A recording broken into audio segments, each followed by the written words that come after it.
เป็นอีกหนึ่งตำนานที่จะย้อนรอยถอยหลังกลับสู่ความเป็นลูกทุ่งไทย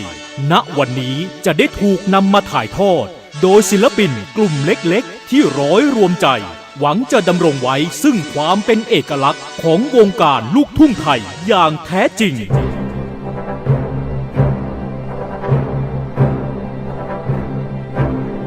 สุดยอดวงดนตรีนักร้องถ้วยพระราชทานศิลปะบนลานดินศิลปินรัตนศิลปากร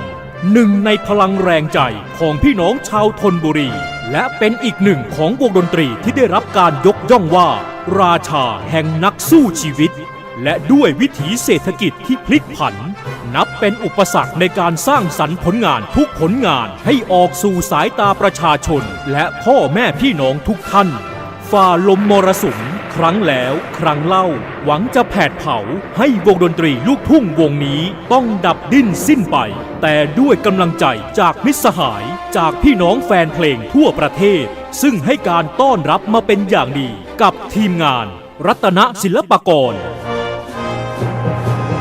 วันนี้เหล่าศิลปินในทีมงานทุกชีวิตพร้อมแล้วพร้อมที่จะตอบแทนน้ำใจจากพี่น้องแฟนเพลงทุกท่านด้วยผลงานสร้างสรรค์บนเส้นทางศิลปินยอดนักสู้พระบารมีปกเกล้าชาวสยามทั่วเขตขามทั่วฟ้าหม่นคนเลื่อมใสบารมีล้นเกล้าเราชาวไทยร้อยดวงใจถวายพระพรขอพระองค์ทรงพระเจริญ